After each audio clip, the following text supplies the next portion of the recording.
I am the might before the sword, the tremors in the spear shaft. I craft my ways from blazes of firestorms, absorb the failings of deadened ends to render the floors I dance upon. I am the spaces between applause, the roars of hearts running through heaven's halls.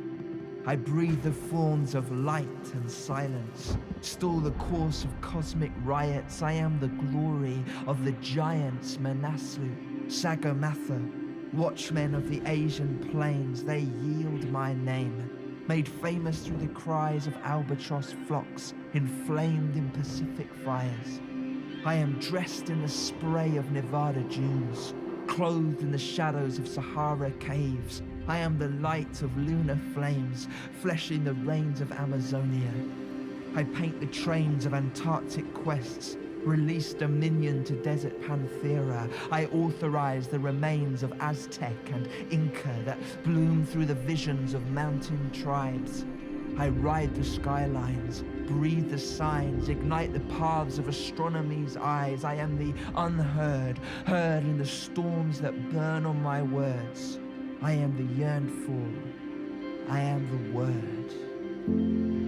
I emerge deciduous from the wetlands of your cries. Rise through the moments you wake. I bring the dawns that shake the fevers from your remembrance. I am here. I am imminent. I am he who crosses the plains through which you strayed. Discover the parts extinction seared. I dust away the dried remains of tears. Drain the lakes of your regrets. I wet the wells, till the soil, passate the toil, quell the rages, sow the broken pages with my belief in you. I bring the you have never quite met. I am the desire that keeps your pillow wet. I am the heartbeat you seek when you chase after dreams. In the reachings and sighs, you are looking for me.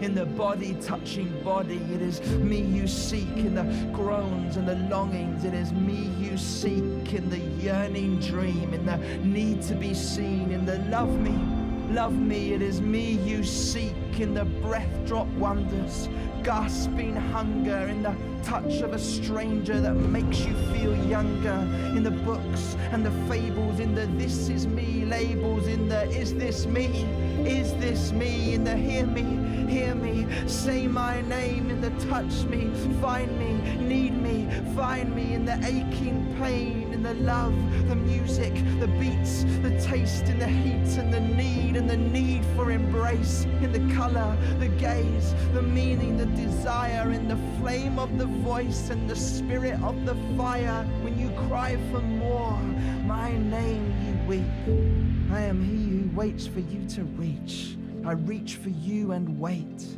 When you lie half broken and awake, I am the watchman of your sleep. I wait and wait till the shakings cease. I am the truth they call release.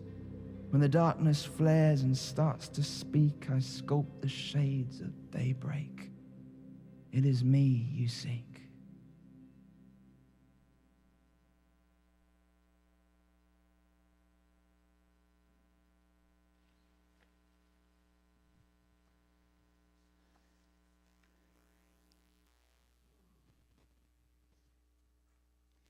Ancient words. As a teenager, I look back at the Torah that I read back as a sophomore in high school, and I had circled this page with the Ten Commandments and wrote the oldest part of the Bible, which indeed it probably is. Well,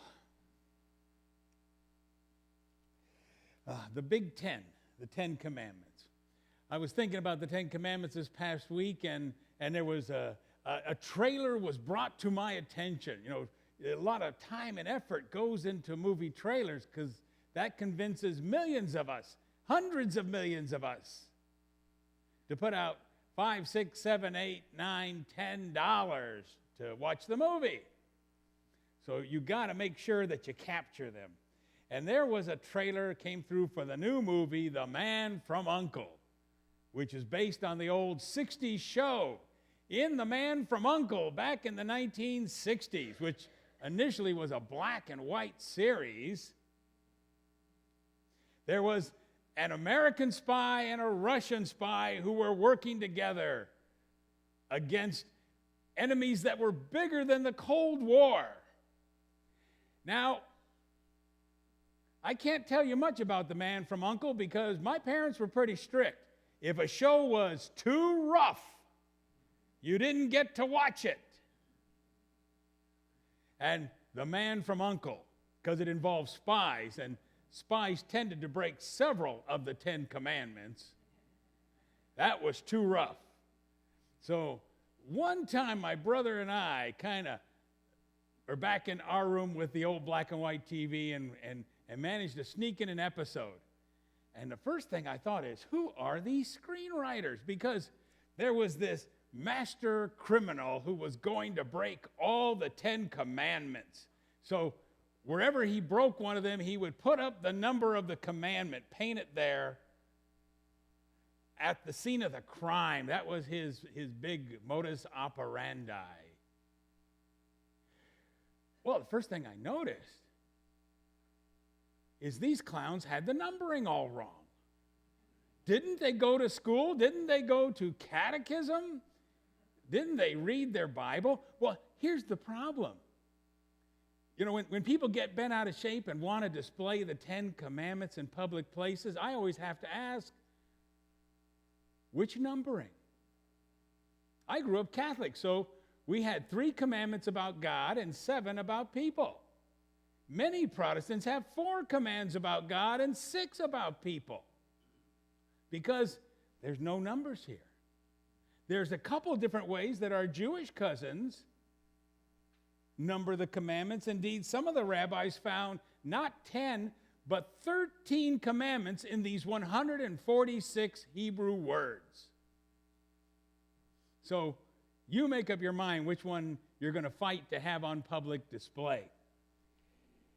The important thing about these commandments, the important thing is how ancient, how personal, and how important they are for establishing boundaries in our lives. I just love the way it begins. And God worded all of these words to them, saying, I am the Lord your God. I am Yahweh Elohechu, your God, who brought you out of the land of Egypt, the house of slavery. You shall have, you shall have no other gods which are before my face. I love that part.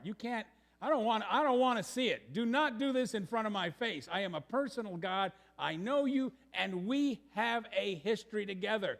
In case you forgot, I'm the one that took you out of slavery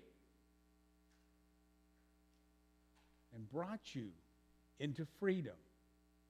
God has a different history with each one of us, but this is God's claim, that not only is God great and majestic beyond all of our imaginings, as this little video showed us, God is there in the midst of the best moments and the worst moments, and therefore